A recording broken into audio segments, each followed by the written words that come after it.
देखो यार, chapter number 4 का जो एक विविध उदाहरण है बोरिक एसिड वाला, ये काफ़ी बच्चों को परेशान करता है। मैं बात कर रहा हूँ इस एग्जाम्पल की जो भी आपके स्क्रीन के सामने है ना, इसमें काफ़ी बच्चों को दिक्कत होती है। तो मैं आपको ये क्वेश्चन बिल्कुल ही आसान तरीके से कराऊंगा, थोड़ा वेट करो। पहले हम बाकी के उदाहरण कर लें, फिर इसको भी देख लेंगे। ठीक है, चलिए शुरुआत करते हैं। यहाँ पे मतलब आपको समझ में आ गया होगा कि हम विविध उदाहरण करने वाले हैं। रैखिक असमीकाएँ अपना ये चैप्टर चल रहा है इसके। तो यहाँ पर देखो, उदाहरण 9 की बात कर रहा हूँ, लेकिन उससे पहले अगर आपको इस लेक्चर की पीडीएफ चाहिए तो पीडीएफ के लिए आपको टेलीग्राम पे जाना है। टेलीग्राम पे यूज़र नेम जो रहेगा वो है @हिंदी मीडियम आर्मी, या फिर अगर आप चैनल नेम सर्च करना चाहें तो class 11th Hindi medium academy. ठीक है, यहाँ से ठीक है आपको मिल जाएगी पीडीएफ इस लेक्चर की।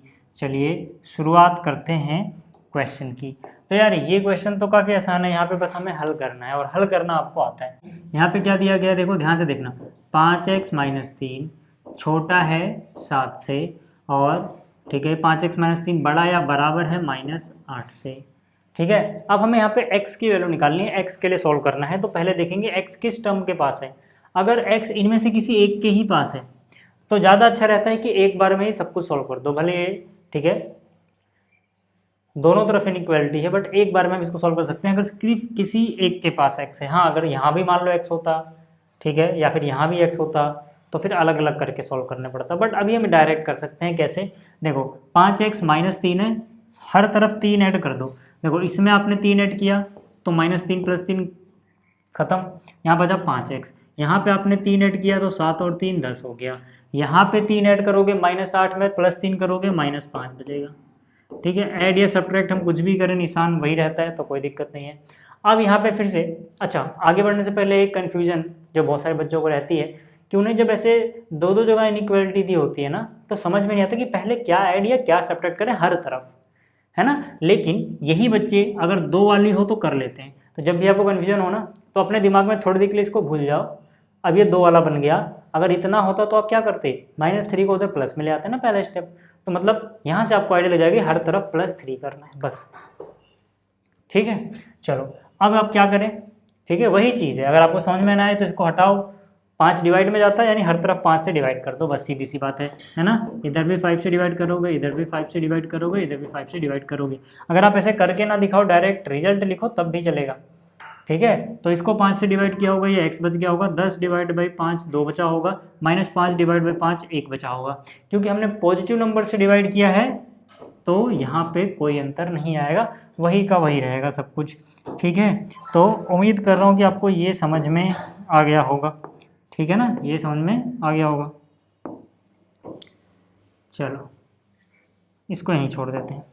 ठीक है, अच्छा अगला प्रश्न देखो। अगले प्रश्न में फिर से हमें हल करना है। ठीक है, अपने पास यहाँ पर क्या है, 5 - 3x डिवाइड बाई 2, और ये बड़ा या बराबर किससे है, -5 से, और छोटा या बराबर किससे है, 8 से। अब कैसे करोगे, सीधी सी बात है यार। जब भी आपको कन्फ्यूजन, मैंने कहा ना 3 वाले में बच्चों को कन्फ्यूजन रहती है, तो बहुत सिंपल सा ट्रिक है। एक तरफ का कोई पक्ष हटा दो, तो अब क्या करते हैं आप, 2 को डिवाइड में से मल्टीप्लाई में लेके जाते है ना, या फिर हर तरफ 2 से मल्टीप्लाई करते, यही तो होता। मतलब यहाँ पे हर किसी का डबल कर दो, 2 से इसको गुणा करोगे, 2 कट जाएगा, यहाँ बचेगा 5 - 3x। 2 से इसको गुणा करोगे हो जाएगा 16, 2 से इसको गुणा करोगे हो जाएगा 10x, है ना। मतलब मैंने क्या किया, मैंने इसको भी 2 से मल्टीप्लाई कर दिया, इसको भी 2 से मल्टीप्लाई कर दिया, इसको भी 2 से मल्टीप्लाई कर दिया। इसको किया होगा तो ये कट गया होगा, 5 - 3x बचा होगा, वहाँ पे 8 दूनी 16 हो गया होगा, यहाँ पे -5 दूनी -10 हो गया होगा। ठीक है, बस ये इतना सिंपल है यार। ठीक है, अब जैसे मैं अगला स्टेप आपसे पूछूं, आप सोचो थोड़ा, आप सोच पाओगे यहाँ पे क्या करेंगे अब। भाई अगर यही क्वेश्चन होता सिर्फ इतना, तो हम इस 5 को ठिकाने लगाते, 5 को ले आते माइनस में, यानी हर तरफ 5 माइनस कर देना है, हर तरफ 5 माइनस कर देना है। वैसे लिख के नहीं दिखाना होता, जरूरी नहीं है, लिख के दिखा दोगे तो गलत भी नहीं है, बल्कि वो ज़्यादा अच्छा है। बट फिर भी यार स्टेप बचाने के लिए मैं यहाँ पे लिख के नहीं दिखा रहा, मैं बस जस्ट अभी मिटा दूंगा इसको। हर तरफ मैंने क्या किया, -5 कर दिया। जैसे ही मैं इतना करूँगा, इस -5 से ये -5 खत्म हो जाएगा, -3x बचेगा, वहाँ पे 16 - 5 11 बचेगा, यहाँ -5 -10 -15 हो जाएगा। ठीक है, हालांकि मैं ठीक है आपको सजेस्ट करूँगा कि ये सारे स्टेप आप मन में करो, नहीं तो यार पेपर में बहुत टाइम लग जाता है। ठीक है, हालांकि आप करके दिखाओगे तब भी कोई दिक्कत वाली बात है नहीं। ठीक है, लॉजिक समझ में आ गया। -5 करना है तो यहाँ पे क्या बचेगा, -3x। 16 में से 5 माइनस करोगे, यहाँ बचेगा 11, -10 -5 यानी -15।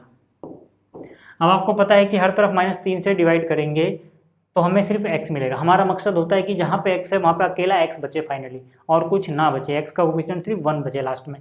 तो 1 कैसे आएगा, -3 डिवाइड बाई -3 1 होता है। तो यानी कि यहाँ पे तो हो जाएगा x, -3 से डिवाइड कर रहे हैं, यहाँ पे हो जाएगा 11 बटे में -3, तो माइनस ऊपर भी ले सकते हो। यहाँ पे हो जाएगा 5 बटे में 3, 15 बटे में 3 यानी 5, और -3 था तो माइनस माइनस प्लस यानी 5 आ गया। अब ये निशान उलट जाएगा, क्यों? क्योंकि आपने नेगेटिव नंबर से डिवाइड किया है। ज़्यादा अच्छा रहता है, ठीक है, या इसको हम लिखेंगे या, ज़्यादा अच्छा रहता है कि हम छोटी चीज़ लेफ्ट में लिखें, बड़ी चीज़ राइट में लिखें। तो यहाँ पे सबसे छोटा कौन है, -11 बटे 3, इसको मैंने लेफ्ट में लिखा, और 5 क्या है, सबसे बड़ा है, x बीच में ही रहेगा। ठीक है, देखो यहाँ पर अब ये निशान ऐसे हो जाएगा, ठीक है ना, क्योंकि भाई 11/3 जो है -11/3 x से छोटा था, तो 11/3 की तरफ चौंच ही रहनी चाहिए, यहाँ पे 11/3 की तरफ चौंच है। से कन्फ्यूज मत हो ना, सेम चीज़ लिखी है, बस लिखने का तरीका बदल दिया मैंने। ठीक, तो ये भी आपको समझ में आ गया होगा। अब आगे चलते हैं, अगला क्वेश्चन देखो, कह रहा है निम्नलिखित असमिका निकाय को हल कीजिए और उन्हें संख्या रेखा पर आलेखित भी कीजिए। क्या क्या है अपने पास, देखो दो चीज़ें हैं। एक में कितना दिया गया है, 3x - 7 छोटा है 5 + x से। पहले इसको ही सॉल्व कर लेते हैं। इसको अपन सॉल्व करेंगे, कितना मिलेगा, x इधर आएगा तो 3x में से 1x गया 2x, छोटा है -7 उधर गया, 5 और 7 12, तो x < 6 हो जाएगा। ठीक है, पहली इनइक्वालिटी आ गई अपने पास। दूसरी को भी सॉल्व कर लेते हैं।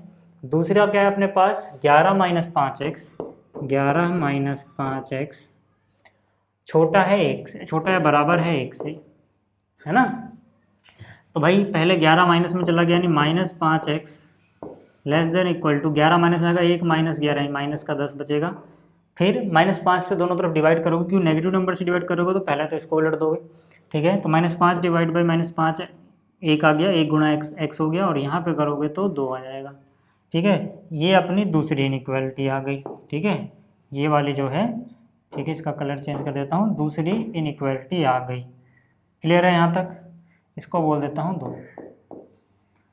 ठीक है, अब क्योंकि वहाँ जगह नहीं है तो इसको यहाँ कर देता हूँ मैं,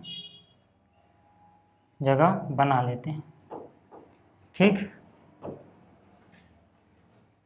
यहाँ पे आ जाओ। अब देखो यार, अब अगर मैं दोनों को जोड़ूं तो सबसे पहले मुझे क्या करना होगा, x को बीच में लिखना है। x बड़ा किससे, यानी x की तरफ मुंह कहाँ खुल रहा है, ये रहा, यानी x जो इससे बड़ा है वो इधर लिखो। ठीक है, और फिर छोटी वाली चीज़ इधर लिखो। x छोटा किससे है, 6 से, और बड़ा या बराबर किससे है, 2 से। ये हुआ। अब मुझे क्या करना है, मुझे इसको संख्या रेखा पे दर्शाना था। संख्या रेखा बनाओगे आप, ठीक है, संख्या रेखा बनाओगे आप, यहाँ पे लिखोगे इन्फिनिटी, यहाँ पे लिखोगे -इन्फिनिटी। ठीक, अब हमें मेन मतलब होता है जहाँ जहाँ पे ये एंड पॉइंट आपको नज़र आ रहे हैं, क्या क्या है, 2 और 6। यहाँ 2 और 6 लिखते वक्त या ध्यान रखना ये चीज़ कि लेफ्ट में छोटा वाला लिखो, राइट में बड़ा वाला लिखो। 2 और 6 में छोटा क्या होता है 2, बड़ा क्या होता है 6। ये चीज़ पहले ध्यान रखना। दूसरी बात, अब आगे चलते हैं। यहाँ पर देखो, ठीक है, अगर मैं यहाँ से देखूँ, एक एक करके बात करते हैं। पहले बात करते हैं x 6 से छोटा है। 6 कहाँ, ये रहा। क्या 6 के बराबर है x, नहीं, तो 6 के ऊपर गोला लगा, इसको डार्क मत करना। 6 से छोटा है मतलब इधर की सारी चीज़ें अपना सॉल्यूशन होंगी इस केस में। लेकिन एक कंडीशन और है कि भाई साहब जो x है वो बड़ा या बराबर है 2 से, तो 2 के सर पे कहीं भी गोला लगाओ, इसे डार्क कर दो, क्योंकि बराबर भी है। और x 2 से बड़ा है, बड़ा किधर मिलता है, राइट साइड की तरफ, तो यहाँ पे क्या, राइट की तरफ लगा लो। हमें जो फाइनल आंसर लेना होता है वो इसका इंटरसेक्शन होता है। इंटरसेक्शन मतलब कि जो दोनों के पास हो। जैसे ये वाली चीज़ देखोगे, ये हिस्सा दोनों के पास है ना, तो इसी के परछाई इस लाइन पर डाल दो, वो हमारा फाइनल आंसर होगा। ठीक है, मतलब क्या करेंगे हम, 2 को डार्क कर दिया, ठीक है, कहाँ तक गए, 6 तक गए, लेकिन 6 को डार्क नहीं किया, ये हुआ। ये हमारा रफ वर्क है, चाहो तो मिटा भी सकते हो, नहीं तो चाहो तो रख भी सकते हो, वो एनसीईआरटी में भी रखा हुआ, उन्होंने मिटाया नहीं है। बट मैं कहूँगा कि जब ये हो जाए आपका तो मिटा देना। ठीक है ना, ये रफ पे करना। अगर समझ में नहीं आता है तो हर केस में आपको यहाँ तो आपको सोचना भी नहीं पड़ता, आप देख के भी कर सकते थे, ये मैंने इसलिए सिखाया क्योंकि जब मैं आसान क्वेश्चन में ये चीज़ सिखाऊंगा, जब कॉम्प्लेक्स क्वेश्चन आएगा ना, बहुत सारे इनइक्वालिटीज आ जाएंगी, वहाँ पे आपको फाइनल सोल्यूशन लिखना होगा, तब ये चीज़ बहुत काम आती है, याद रखना इस बात को, ठीक है। इसलिए मैं इसको नहीं मिटा रहा, रीजन बीइंग कि PDF जब मैं आपको दूंगा तो आप वहाँ पे देख के समझ पाओगे, ठीक है। बट आप ट्राई करना कि फाइनल आंसर आप पेपर में ये लिख के आओ, इसको मिटा दो, नहीं मिटाओगे वैसे कोई नंबर नहीं कटेंगे, ठीक है। चलो अब आ जाओ उदाहरण नंबर 12। उदाहरण 12 में क्या कह रहा है, किसी प्रयोग में नमक के अम्ल के एक विलयन का तापमान 30 डिग्री सेल्सियस और 35 डिग्री सेल्सियस के बीच में ही रखना है ना। यानी कि देखो, जो सेल्सियस में टेम्परेचर रखना है वो बीच में रखना है, बीच में किसके रखना है, 30 डिग्री सेल्सियस और कितना है, 35 डिग्री सेल्सियस। ये है अपना टेम्परेचर, जहाँ पे हमें टेम्परेचर मेंटेन करके रखना है, ठीक है। अब एक बात याद रखना, यहाँ पे एक बात है, बीच में रखना है, इस वर्ड पे जरा फोकस करो, बीच में। तो क्या मैं यहाँ पर ये वाला निशान लगा सकता हूँ क्या, नहीं लगा सकता। क्यों नहीं लगा सकता, क्योंकि इन दोनों के बीच में खुद ये दोनों नहीं आ सकते, जबकि मैं ये लगाने का मतलब है कि बराबर भी हो सकता है 35 के, यानी यहाँ 35 भी इंक्लूड कर लोगे। 35 खुद 30 और 35 के बीच में कैसे आएगा, मेरे कहने का मतलब है कि मेरे और आपके बीच में कोई और तो आ सकता है, लेकिन मेरे और आपके बीच में मैं नहीं आ सकता, या फिर मेरे और आपके बीच में आप नहीं आ सकते। जो एंड पॉइंट है वो बीच में कैसे चला जाएगा, है ना। जबकि इसका मतलब होता है वो भी शामिल हो गया, वो भी शामिल हो गया। तो अगर मैं आपसे पूछूं 30 और 32 के बीच में क्या 35 आ सकता है, नहीं आ सकता। तो 35 नहीं आएगा, मतलब 35 इंक्लूड नहीं कर सकते हो आप। 30 और 35 के बीच में क्या खुद 30 इंक्लूड हो सकता है, नहीं हो सकता, इसीलिए हमें बराबर का निशान नहीं आएगा। बहुत सारे बच्चों की ये कन्फ्यूजन भी रहती है कि हम बीच में जब वाला क्वेश्चन था तो हमें बराबर लगाएं या ना लगाएं, नहीं लगाओगे, ठीक है। हाँ, अगर ऐसे लिखा होता तापमान 30 डिग्री से 35 डिग्री तक रखना है, तक 30 डिग्री से 35 डिग्री तक, तब हम उसको ये लिखते। अब यहाँ पे 30 भी इंक्लूड है, 30 से आगे भी इंक्लूडेड है, 35 भी इंक्लूडेड है, 35 से पीछे भी इंक्लूडेड है। इस दायरे में बंद रहती चीज़ें, लेकिन क्योंकि ऐसा कुछ नहीं बोला, बीच में बोला, तो हम ऐसे लिखेंगे। यहाँ तक समझ में आ गया क्या। आगे देखो, आगे कह रहा है फ़ारेनहाइट पैमाने पर तापमान का परिसर ज्ञात कीजिए, ठीक है। यदि सेंटीग्रेड से फ़ारेनहाइट पैमाने पर परिवर्तन सूत्र ये रहा, जहाँ C और F क्रमशः तापमान को सेल्सियस और फ़ारेनहाइट में निरूपित करते हैं। तो सीधी सी बात है यार, हमें इसका देखना है कि अगर सेल्सियस में इतना है तो फ़ारेनहाइट में कितनी रेंज होगी। तो इसका फॉर्मूला पता होना चाहिए कि सेल्सियस से फ़ारेनहाइट में बदलने के लिए क्या फॉर्मूला है, वो फॉर्मूला हमें दिया ही हुआ है, ठीक है। जिन्होंने क्लास 11th में PCM लिया है, मतलब सीधी सी बात उनके पास केमिस्ट्री एंड फिजिक्स भी है, उन्होंने ये फॉर्मूला पढ़ भी लिया होगा अब तक, चेंज करने वाला, ठीक है। तो C की जगह देखो क्या आएगा, 5/9, ठीक है। अंदर क्या है, फ़ारेनहाइट में टेम्परेचर -32, ये आ गया। मैंने बस क्या किया, ध्यान देना, मैं वो करके दिखाता हूँ कि मैंने बस किया क्या है, ये जो C है, ठीक है, इसकी वैल्यू रख दी है, ठीक है। ये जो C है इसकी वैल्यू रख दी है फ़ारेनहाइट में, बस और कुछ नहीं किया, इतना किया है मैंने। अब मुझे क्या करना है, जैसे आप XYZ के लिए सॉल्व करते थे वैसे यहाँ पे F है यार, सॉल्व करो। देखो मैं क्या करूँगा, मैं दोनों तरफ है ना, ध्यान दो, दोनों तरफ 5/, जैसे अगर ये ऐसे होता तो आप क्या करते, 9 को मल्टीप्लाई में, ठीक है। अब इसे हमें सोल्व करना है। अब जिस कॉम्प्लेक्सिटी की बात मैं कर रहा था कि जब थोड़ा कॉम्प्लेक्स क्वेश्चन आता है तो बच्चे कंफ्यूज होते हैं आप कैसे सोल्व करें, वहाँ भी अपना ट्रिक काम करेगा। अगर मान लो ये हटा दूँ मैं, अगर मान लो मैं ये हटा दूँ, आपका दिमाग काम करने लग जाएगा, अरे यार 9 को ऊपर मल्टीप्लाई में ले जाओ, 5 को डिवाइड में ले जाओ, यानी 9/5 से मल्टीप्लाई करो एक तरफ, मतलब उसी से हर तरफ कर दो यार, ठीक है। लग गया आइडिया। आप क्या करोगे, इसको अलग कलर से लिख रहा हूँ मैं, जो भी आपको करना है कि भैया आप हर तरफ 9/5 से मल्टीप्लाई कर दोगे, किससे, 9/5 से, किससे, 9/5 से। क्यों, क्योंकि हमें सिर्फ F बचाना है, तो जो भी तामझाम करना पड़े जिसके लिए F हमें मिल जाए F, ठीक है। तो 9 से 9 कट जाएगा, 5 से 5 कट जाएगा, समझ में आ गई बात। तो यहाँ क्या बचेगा, यहाँ बचेगा F-32, हो रहा है ना सिंप्लीफाई। यहाँ क्या बचेगा, 5 गुणा में 7 35 होता है, 7 गुणा में 9 हो जाएगा 63 या 63, जो भी बोलते हो आप, ठीक है। 5 से काटोगे 5 6 30, 6 गुणा में 9 करोगे हो जाएगा 54। अब तो आसान है, हर तरफ 32 जोड़ दो, इधर 32 जोड़ोगे तो F बचेगा, इधर 32 जोड़ोगे तो 60 और 30 90, और 2 और 3 5 यानी 95, ठीक है। और इधर 32 जोड़ोगे तो 50 30 80, 4 84 और 2 86, ये आ गया अपना फाइनल आंसर। ठीक है, समझ में आ रहा ना इतना?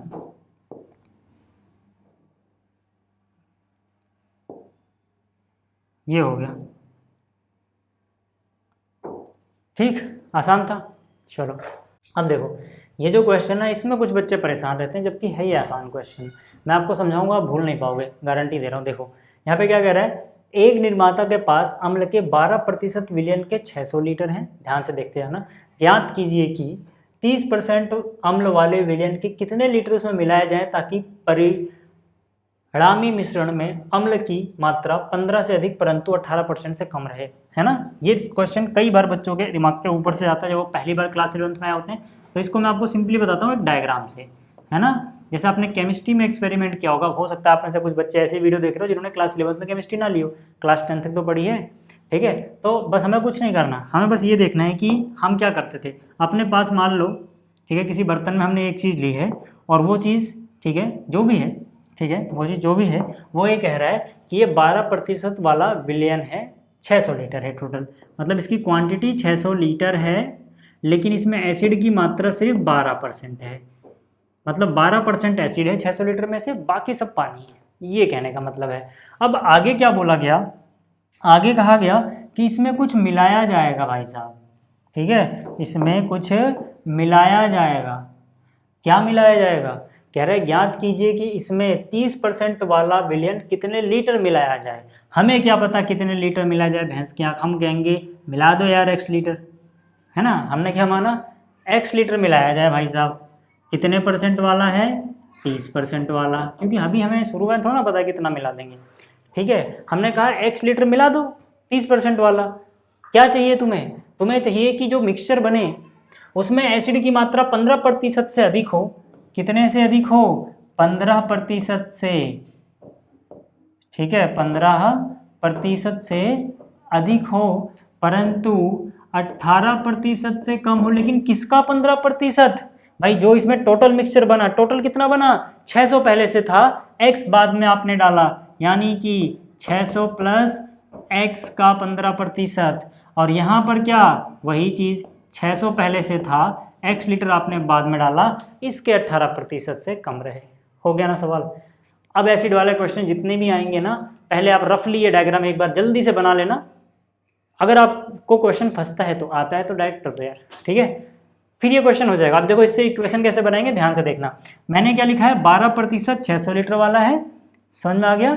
यानी कि 600 का 12% है प्लस, ठीक है, x लीटर का 30% है, x का 30% है ना? इक्वेशन बना लो, अपने आप हो जाएगा।